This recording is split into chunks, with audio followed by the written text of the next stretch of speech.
Hi, everybody. We're reading Little House in the Big Woods, and today we're on page 202. After they made 7 such bundles, then the bundles must be shocked. To make a shock, they stood 5 bundles upright, snugly together with the oat heads up. Then over these they put 2 more bundles, spreading out the stalks to make a little roof and shelter the 5 bundles from dew and rain. Every stalk of the cut grain must always be safely in the shock before dark, for lying on the dewy ground all night would spoil it. Pa and Uncle Henry were working very hard because the air was so heavy and hot and still that they expected rain. The oats were ripe, and if they were not cut and in the shock before rain came, the crop would be lost. Then Uncle Henry's horses would be hungry all winter. At noon, Pa and Uncle Henry came to the house in a great hurry and swallowed their dinner as quickly as they could. Uncle Henry said that Charlie must help them that afternoon. Laura looked at Pa when Uncle Henry had said that. At home, Pa had said to Ma that Uncle Henry and Aunt Polly spoiled Charlie. When Pa was 11 years old, he had done a good day's work every day in the fields, driving a team. But Charlie did hardly any work at all. Now Uncle Henry said that Charlie must come to the field. He could save them a great deal of time. He could go to the spring for water, and he could fetch them the water jug when they needed a drink. He could fetch the whetstone when the blades needed sharpening. All the children looked at Charlie. Charlie did not want to go to the field. He wanted to stay in the yard and play, but of course he did not say so. Pa and Uncle Henry did not rest at all. They ate in a hurry and went right back to work, and Charlie went with them.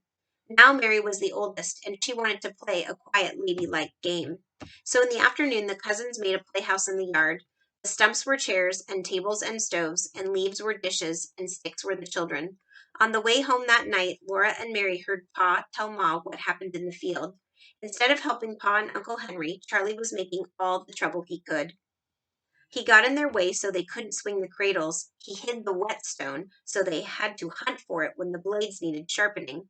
He didn't bring the water jug till Uncle Henry shouted at him 3 or 4 times, and then he was sullen. After that, he followed them around, talking and asking questions.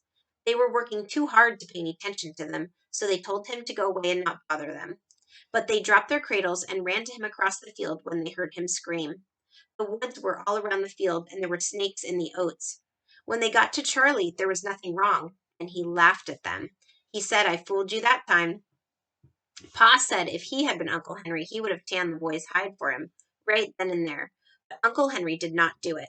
So they took a drink of water and went back to work. 3 times Charlie screamed, and they ran to him as fast as they could, and he laughed at them. He thought it was a good joke. And still Uncle Henry did not tan his hide. Then a 4th time he screamed, louder than ever. Pa and Uncle Henry looked at him, and he was jumping up and down screaming. They saw nothing wrong with him, and they had been fooled so many times that they just went on with their work. Does this remind you of a story that we read in our Journeys book?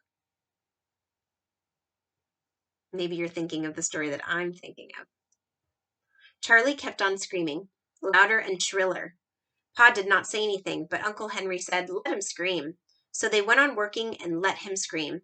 He kept on jumping up and down and screaming. He did not stop. At last Uncle Henry said, "Maybe something really is wrong." So they laid down their cradles and went across the field to him. And all that time, Charlie had been jumping up and down on a yellow jacket's nest. Do you know what a yellow jacket is? Yeah, it's a type of bee. Uh-oh. Let's see what happens to Charlie. The yellow jackets lived in a nest in the ground, and Charlie stepped on it by mistake. Then all of the little bees in their bright yellow jackets came swarming out with their red-hot stings, and they hurt Charlie so that he couldn't get away. He was jumping up and down, and hundreds of bees were stinging him all over. They were stinging his face and his hands and his neck and his nose, and they were crawling up his pants legs and stinging and crawling down the back of his neck and stinging. The more he jumped and screamed, the harder they stung. Pa and Uncle Henry took him by the arms and ran him away from the yellow jacket's nest. They undressed him, and his clothes were full of yellow jackets, and their stings were swelling up all over him.